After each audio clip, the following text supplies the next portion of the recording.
Укажувањата на Меѓународниот монетарен фонд дека ситуацијата со испразнетиот пиом може да се реши со зголемување на старосната граница само ги потврдија стравувањата на македонското население. Неприфатлива е опцијата жените наместо на 62 да одат во пензија на 64 години, а мажите наместо на 64 да станат пензионери на 66 години.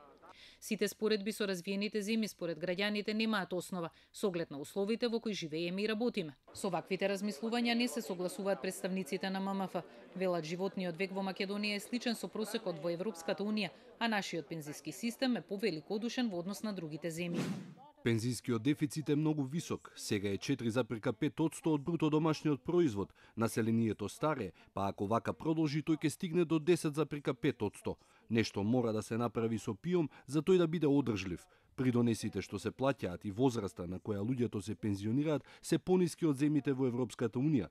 За да се поправи тоа и пиом да стане одржлив, треба возраста за одење во пензија да е во согласно со Европската унија.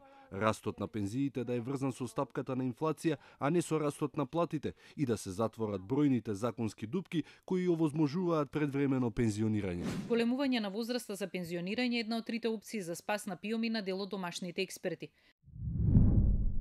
Првата симулација предвидува зголемување на придонесите од 18 на 22%, поместување на старосната пензија за 2 години, но и на границата за пензионирање со бенефициран стаж за 3 години. Недостаток според експертите е што товарот ќе падне на една генерација. Второто сценарио е комбинирана реформа, раст на придонесите за 2, односно 3% и на возраста за пензионирање за 1 до 2 години. Товарот се дели меѓу генерациите, но сите промени, велат експертите, настапуваат веднаш. Третата опција е оценета како најповолна – зголемување на придонесите за 2% веднаш и дополнителен 1% по 10 години. Старосната граница за пензионирање да се поместува во фази, плюс 1 година, но по изминати 5 години и уште 1 година после 10 години. Така според експертите промените ќе бидат постепени, ќе се преполови дефицитот во пиом, а трансферите од централниот буџет од 579 милиони евра колку што изнесуваа во 2017 ќе се намалат за 89 милиони по 5 години. Основна претпоставка за сите сценарии е дека пензиите ќе растат, но само во рамки на законскиот максимум. Зголемувањето на старосната граница за пензионирање според други експерти пак нема да го реши проблемот со одржливоста на фондот. Според анализата на професорот Мирољуб Шукаров, направена пред 2 месеца, фондот е одржлив и тој не само што нема да крахира, туку до 2030 година ќе создава и вишоци. Состојбите значително ќе се подобрат, вели тој, ако се зголемат платите и стапката на економски раст. Не само што буџетот или партиципацијата во пензискиот фонд не би достигнала до катастрофалните апокалиптични 30%, туку пензискиот фонд ќе генерира вишок од некаде околу 130 милиона годишно евра.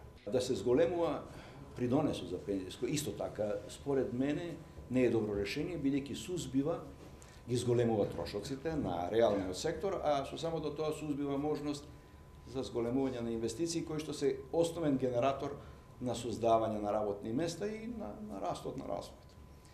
Значи, останува за мене единствено можно решение да се пронедат инструменти и мерки како да се забрза растот. Дупката во пиом почна да се зголемува со воведување на вториот пензиски столб и со намалување на придонесите од 21 на 18%, а потоа се продлабочуваше со несоодветното зголемување на пензиите и со субвенционирање на нови работни места.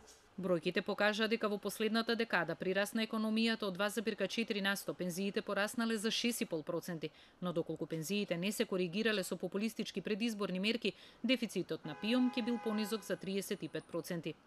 Суровата зависност на пиом пак од централниот буџет изгледа вака.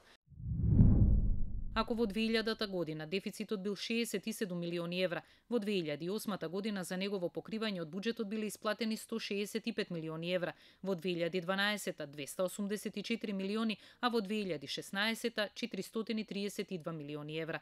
Ваквиот тренд нема да сопре, покажува стратешкиот план за фондот за пиом за периодот од 2018 до 2022 година.